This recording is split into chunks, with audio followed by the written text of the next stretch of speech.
My to channel. So this is Rhythm Chawla. So video start करते हैं। So hope you are well good. So अपन ने chapter number 20 चालू कोई से फाइनेंशियल स्टेटमेंट्स के अंदर अपन ने trading account, P&L account cover कर चुके हैं और कल की वीडियो में अपन ने बैलेंस शीट भी चालू कर दी थी। अपन ने पढ़ा था बैलेंस शीट क्या होती है, बैलेंस शीट का फॉर्मेट कैसे बनते हैं वो अपन क्लियर कर चुके हैं। तो आज अपन से क्वेश्चन सॉल्व करेंगे। सो आप कॉपी पेन निकाल स्टार्ट करते हैं। Let's begin. तो ये क्वेश्चन नंबर 17 करेंगे अपन। बैलेंस शीट का इजी क्वेश्चन है। तो यहाँ पे आइटम्स देखेंगे, कौन से आइटम्स रखे अपन यहाँ पे देखते हैं। सबसे पहले दे रखा है cash stand 11,200, sundry creditor 28,800, BP bills payable 3,500, BR bills receivable 5,300, debtor 18,000, machinery 85,000। अभी मशीनरी का डेप्शन दे रखा है कितना 8500। फिर फर्नीचर दे रखा है 21,000, फर्नीचर का डेप्शन दे रखा है 2100, closing stock 15,400, capital 90,000, drawing 8,000 and last is profit and loss account that was 31,000। ठीक है ना। तो ये अपन को अब देखना है इसमें कि कौन सी लायबिलिटी साइड आएगी और कौन सी एसेट साइड आएगी। ठीक है ना। तो स्टार्ट करते हैं। इसको आप नोट डाउन कर लो, उसके बाद अपन बैलेंस का फॉर्मूला बनाते हैं, उसकी वैल्यू पुट करते हैं।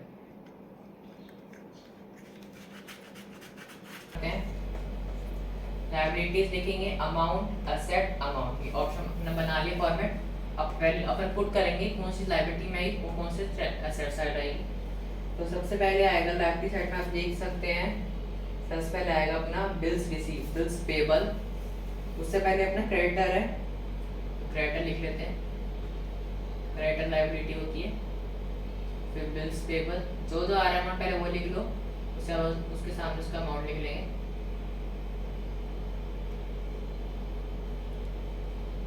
और क्या आएगा लास्ट में, देखिए कैपिटल है प्रोप्राइटर की, वो भी आएगी, वो अपनी लायबिलिटी होती है। ठीक है। तो क्रेडिटर का अमाउंट अपन कर लेते हैं प्लस क्रेडिटर अमाउंट कितना है 28,800, बिल्स पेबल का कितना है 3,500 और कैपिटल का अमाउंट है 90,000। ठीक है। अब देखिए नेट प्रॉफिट दे रखा है अपन को ऑलरेडी। कई बार क्वेश्चन में नेट प्रॉफिट नहीं दे रखा होता तो वो अपन को निकालना पड़ता है। ठीक है। इसमें दे रखा है तो अपन ऑलरेडी इसमें प्लस कर लेंगे नेट प्रॉफिट। और क्या प्लस करेंगे, और कुछ प्लस नहीं करना। जो ड्राइंग दे रखी है वो अपना माइनस हो जाएगा क्योंकि वो पर्सनल एक्सपेंस है। नेट प्रॉफिट कितना दे रखा है 31,000, ये प्लस हो जाएगा।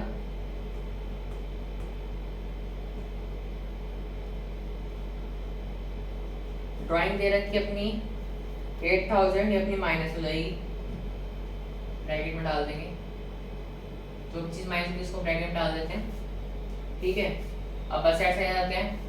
असेट में सबसे पहले देखिए क्या दे रखा है, कैश इन हैंड दे रखा है।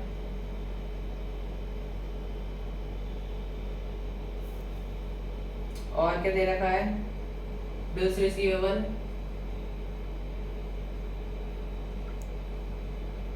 ठीक है। और डेटर दे रखे हैं। और देखिए क्या दे रखा है, और यहाँ पे क्लोजिंग स्टॉक दे रखा है। क्लोजिंग स्टॉक भी सेट में आता है। अगर कई बार क्वेश्चन में अपन को कंफ्यूज करने के लिए ओपनिंग स्टॉक भी दे के रखता है, क्लोजिंग स्टॉक भी दे के रखता है, तो आप कंफ्यूज ना आए। ओपनिंग स्टॉक बैलेंस शीट में नहीं आता है, वो सिर्फ ट्रेडिंग एंड P&L अकाउंट में आता है। और जो क्लोजिंग स्टॉक होता है वो बैलेंस शीट में आता है, पर कहाँ आता है, असेट साइड में आता है। ठीक है। उसके बाद फर्नीचर दे रखा है,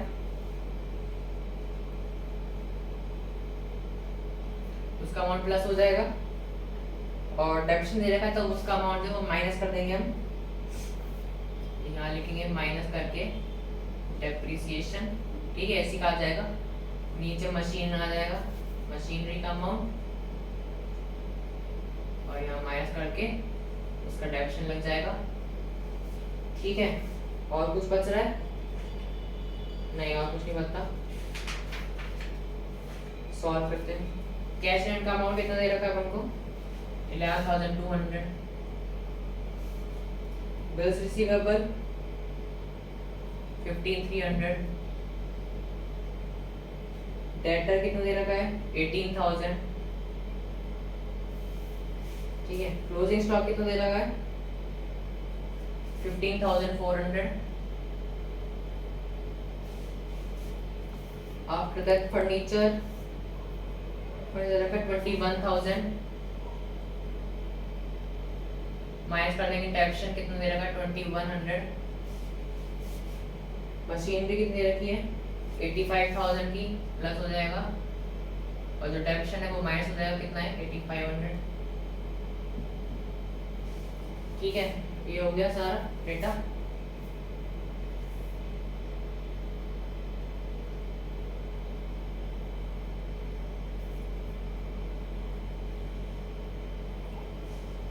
ठीक है, अब अमाउंट प्लस कर लेते हैं अपन।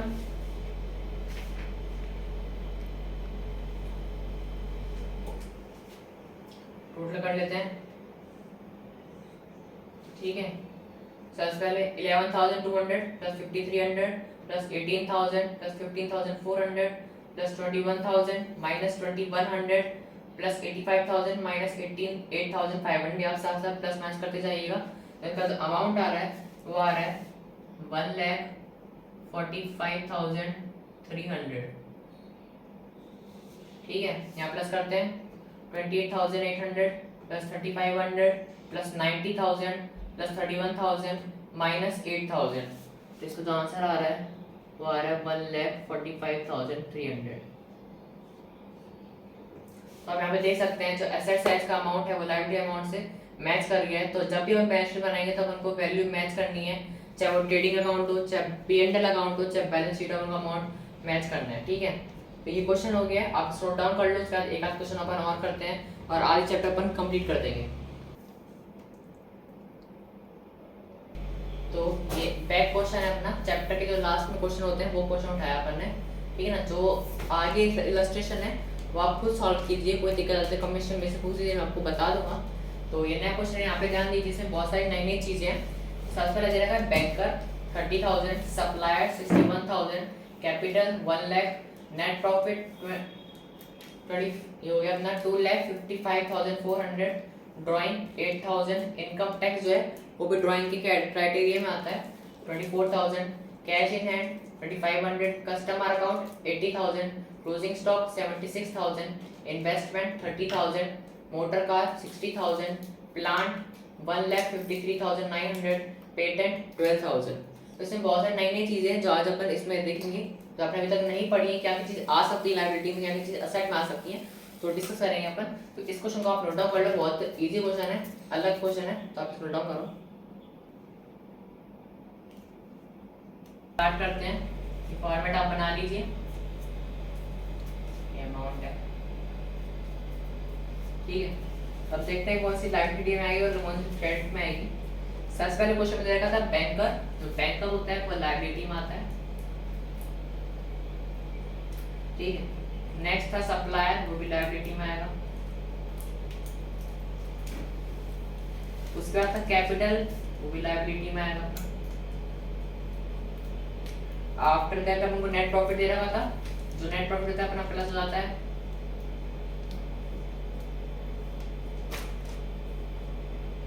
कई क्वेश्चन आपके पेपर में ऐसे भी आएंगे कि आपको फॉर्म दे रखा है, अपन कहते हैं टेबल दे रखी है, उसके अंदर आपको ट्रेडिंग अकाउंट बनाना है, P&L अकाउंट बनाना है, उसके बाद आपको बैलेंस शीट बनानी है। तो वो सब क्रॉस करने के बाद दस निकालेंगे। तो मान लीजिए आपको नेट प्रॉफिट नहीं दे रहा क्वेश्चन में, तो पहले उसका ट्रेडिंग अकाउंट बनाएंगे, P&L अकाउंट बनाएंगे, ठीक है। उससे जो आपका GP आएगा, फिर GP से आप नेट प्रॉफिट निकालेंगे, ठीक है। फिर उसके बाद आप जो बैलेंस शीट बनाएंगे उसके अंदर आप नेट प्रॉफिट यहाँ पे प्लस करेंगे, ठीक है ना। तो यहाँ पे अपन नेट प्रॉफिट दे रखा है, अपन ऑलरेडी डायरेक्ट अपन बैलेंस शीट बनाएंगे, ठीक है। ड्राइंग दे रखी है तो माइनस जाएगी। उसके बाद दे रखा था अपन को इनकम टैक्स, वो भी माइनस हो जाएगा, ठीक है। उसका दे रखा था कैश इन हैंड, वो अपना असेट डल जाएगा।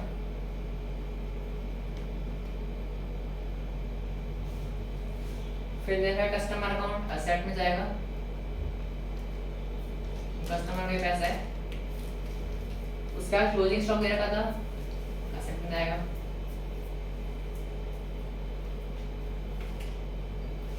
आफ्टर दैट इन्वेस्टमेंट दे रखा है असेट, फिर मोटर कार दे रखा है वो बिना असेट जाएगा। उसका दे रखा था अपना प्लांट, हाँ वो भी एसेट जाएगा अपना। फिर था पेटेंट, वो भी एसेट में जाएगा। ठीक है, तो अमाउंट डाल देते हैं अपन। सबसे पहले बैंकर का अमाउंट डाल देते हैं 30,000। सप्लाई कितना था 61,000।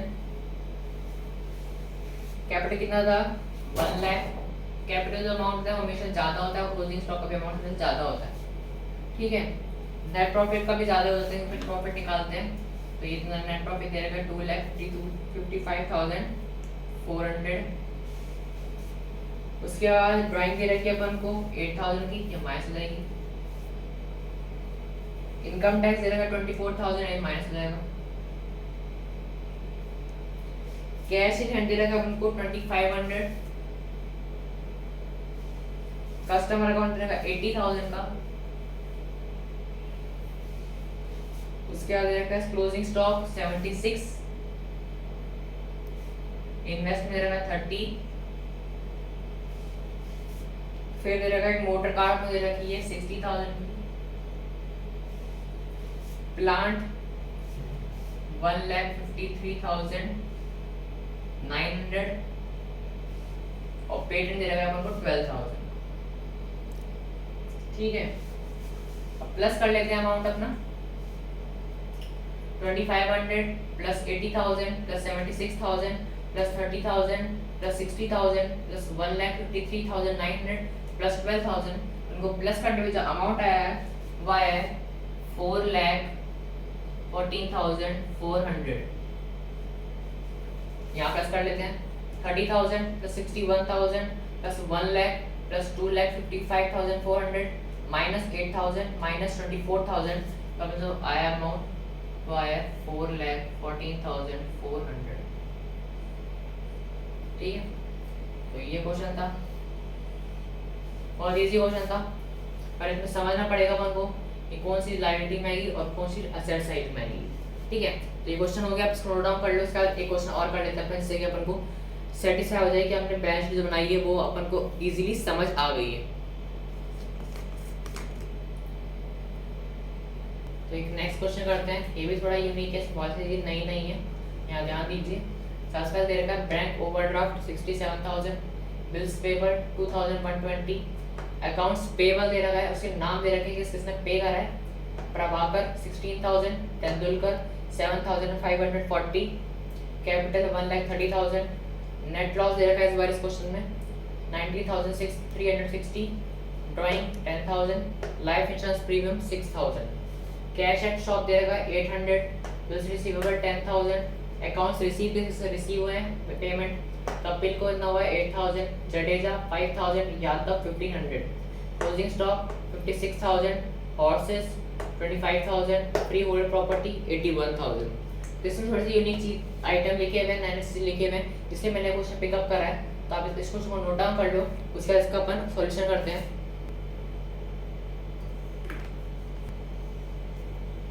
हम अपने फॉर्मेट बना लिया होगा, स्टार्ट करते हैं। सबसे पहले दे रहा है अपन को बैंक ओवरड्राफ्ट, लायबिलिटी में आ जाएगा। उसका दे रखा है बिल्स पेबल, फिर दे रहा है अपन को अकाउंट्स पेबल, तो उसके नाम डाल देते हैं अपन डायरेक्ट, प्रभाकर, तेंदुलकर। डायरेक्ट दे रहा है बिल्स पेबल हुआ है तो आपको ऑलरेडी पता चल जाएगा अपन को, पेबल हुआ है तो हमको लायबिलिटी में लेना है, और बिल्स रिसीव हुआ है तो अपन को असेट में लिखना है। उसके बाद कैपिटल है। फिर इस क्वेश्चन में देखिए एक नई चीज दे रहा है कि नेट लॉस, माइनस हो जाएगा नेट लॉस।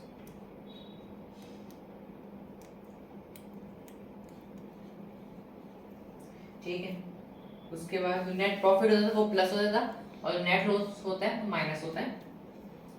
ड्राइंग दे रखा है माइनस होता है हमेशा। अब दे रखा है लाइफ इंश्योरेंस प्रीमियम, वो भी माइनस होगा। ठीक है। एसेट का अमाउंट लिख लेते हैं, आपके सेट साइड में क्या क्या है, कैश एट शॉप,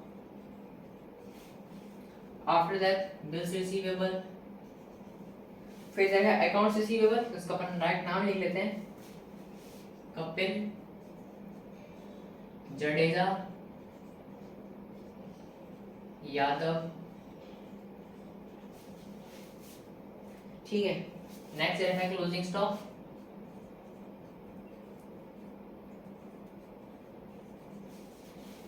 उसके बाद दे रखा है हॉर्सेस एंड कार्ड्स, वो भी अपने सेट में होंगे, खर्चा हो। उसके बाद फ्री होल्ड प्रॉपर्टी है, ये भी अपने सेट में आएगी।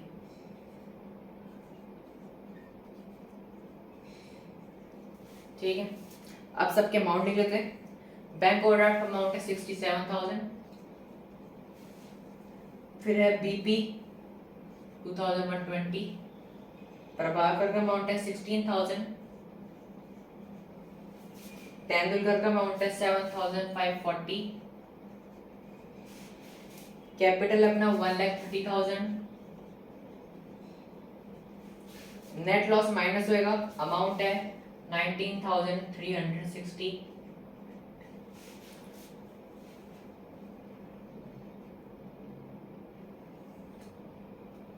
ठीक। ड्राइंग माइनस होएगा, अमाउंट 10,000, लाइफ इंश्योरेंस प्रीमियम दे रखा 6,000, माइनस कर देंगे, टोटल कर लेंगे यहाँ पे, करते हैं टोटल यहाँ पे। कैश एट शॉप दे रखा है 800, बिल्स रिसीवेबल अपन को दे रखा है 10,000, कपिल दे रखा है अपन को 8,000 का amount, Jadeja 5,000, Yadav 1,500, closing stock दे रखा है 56,000, हॉर्सेस एंड कार्ड्स दे रखे हैं अपन को 25,000, यहाँ पे आएगा 25, और लास्ट है फ्री होल्ड प्रॉपर्टी 81,000, ठीक है। टोटल कर लेते हैं 800 plus 10,000 plus 8,000 plus 5,000 plus 1,500 plus 56,000 plus 25,000 plus 81,000, तो इनका जो अमाउंट ऐड प्लस करने पे वो है 1,87,300,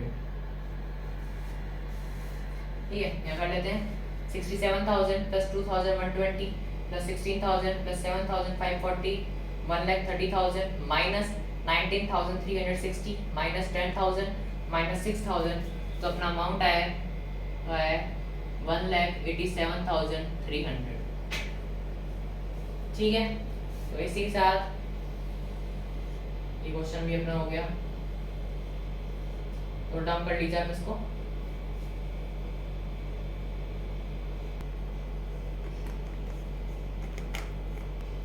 तो एक ये चैप्टर टॉपिक अपना रह गया था इस चैप्टर में, classification of assets and classification of liabilities. इस टॉपिक में मैं ज़्यादा टाइम नहीं लूँगा, इजीली है, इस टॉपिक में आपको समझने का है नहीं, और समझने का क्या है मैं आपको बताता हूँ, पॉइंट्स दे रखे हैं आपको मैं बता देता हूँ, और इसमें बुक में आपको ऑलरेडी इनकी थ्योरी दे रखी है, नॉर्मल आप डिफाइन पढ़ सकते हैं, इजी समझ आ जाएगा। कोई भी दिक्कत आती है तो हमें कमेंट सेक्शन में पूछ लीजिए, मैं आपको बता दूंगा। तो कौन कौन से एसेट्स होते हैं पहले देख लेते हैं अपन। Non current asset, current assets, liquid asset, fictitious asset, wasting asset and tangible intangible asset. तो बहुत बेसिक हैं एसेट, ये आप ऑलरेडी पढ़ चुके हैं, फिर भी मैंने आपको लिखवा दिए हैं, ठीक है ना। तो आप इसको नोट डाउन कर लो। उसके बाद मैं आपको क्लासिफिकेशन ऑफ लायबिलिटीज बता देता हूँ। तो नेक्स्ट लास्ट टॉपिक है अपने इस चैप्टर का, क्लासिफिकेशन ऑफ लायबिलिटीज। सबसे पहले होती है नॉन करंट लायबिलिटी, इसको अपन लॉन्ग टर्म लायबिलिटी भी कहते हैं। सेकंड होती है करंट लायबिलिटी, इसको शॉर्ट टर्म लायबिलिटी कहते हैं। और थर्ड होती है कॉन्टिजेंट लायबिलिटी, ठीक है ना। तो तीन टाइप्स की लायबिलिटी होती हैं। तो ये अपना लास्ट टॉपिक था, आप इसको रिटर्न डाउन कर लो पहले। तो आज का अपना चैप्टर खत्म हो गया, इसी के साथ अपना लास्ट टॉपिक था क्लासिफिकेशन ऑफ लायबिलिटीज था, ठीक है। तो फाइनेंशियल स्टेटमेंट अपन चैप्टर खत्म कर चुके हैं। नेक्स्ट अपना टॉपिक होएगा, मतलब नेक्स्ट चैप्टर अपना वीडियो में होएगा फाइनेंशियल स्टेटमेंट विद एडजस्टमेंट का अपन पढ़ेंगे। इसी चैप्टर का पार्ट है, मतलब नेक्स्ट चैप्टर है, कोई दिक्कत नहीं है। वो थोड़ा सा लेंथी चैप्टर है, तो अपन इसको जैसे अपन ने 4 वीडियो 4 वीडियो में कंप्लीट करा है, उसको अपन लास्ट 5 वीडियो में चैप्टर कंप्लीट कर लेंगे। ठीक है ना। तो कोई दिक्कत नहीं, कोई भी दिक्कत होती है अगर आपको बुक में आप पढ़ रहे हैं, आपको इसका मीनिंग समझ नहीं आ रहा, तो आप मेरे से कमेंट्स में पूछ सकते हैं। वीडियो के डिस्क्रिप्शन में मेरा इंस्टाग्राम लिंक है, तो वहाँ पे आ जाके मुझे मैसेज करके पूछ सकते हैं, मैं आपको बता दूंगा कभी भी 24 आवर्स, ठीक है ना। तो मिलते हैं अपन नेक्स्ट वीडियो में इसी के साथ। Thank you, bye bye, take care.